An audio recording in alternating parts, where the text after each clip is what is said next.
Hey there. What you're probably needing at this point are more examples of artists who embrace these traditions we've talked about, as well as the religious ideals and principles that they express through hip hop. I'm also going to give you a little bit of information concerning what these artists want and mean to achieve by speaking about their faith through hip hop culture. One of the artists I'd like to talk about today is Mos Def. Mos Def is not only a solo recording artist, but he's also in the group Black Star with Talib Kweli. Now, Mos Def is well known inside as well as outside of hip hop culture. Within hip hop culture, he's known as a recording artist. Outside of the culture, he's a very well known and respected television and film star. Now, within hip hop culture, Mos Def has used his incredible lyricism to try to express himself not only as a person, but also as a religious individual. He's used his lyricism and his format to try to express his Muslim or Islamic views to the world. He's even gone so far as to recently adopting a more traditional Muslim name by no longer using Mos Def and asking people to refer to him as Yasin Bey. He's also done incredible songs of inflection such as Umi Says, which is not the traditional hip hop song.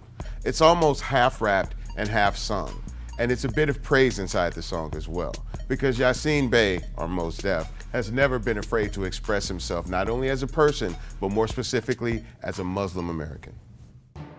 Another artist I'd like to talk about today is Jay Electronica. Now, Jay Electronica is from New Orleans, Louisiana. And while he encompasses all the normal traits that most people carry from New Orleans, Louisiana, at a certain point in his life, Jay Electronica wanted to know more about himself and about the world that he was living in. He came to that point that most of us come to when we start asking the hard questions about ourselves. Who are we? Why are we here? What is our purpose? He sought to find meaning to those answers through religion, but wasn't particularly sure which religion that he would take on. He moved from New Orleans to New York and became familiar with the 5% Nation, adopting its tenets and ideologies. Becoming a practicing Muslim, he understood that he needed to take a trip to Mecca.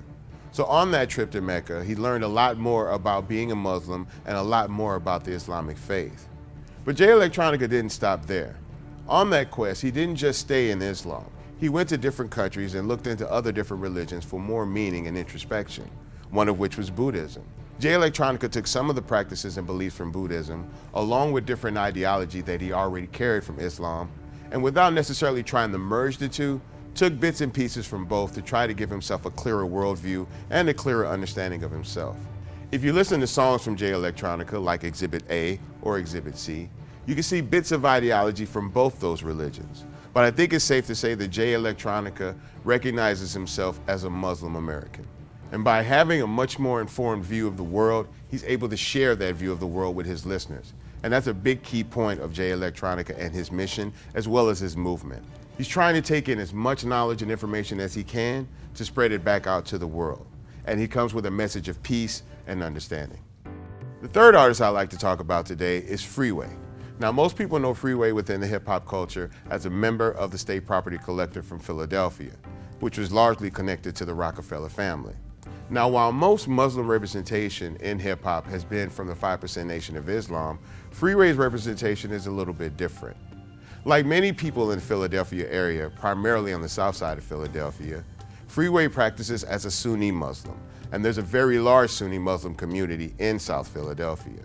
Artists like himself and Jack Frost have fought very hard to represent themselves as Sunni Muslims within hip hop culture. All right, you guys, we've gotten a little bit deeper into the session, but as always, you want more. It's not a problem.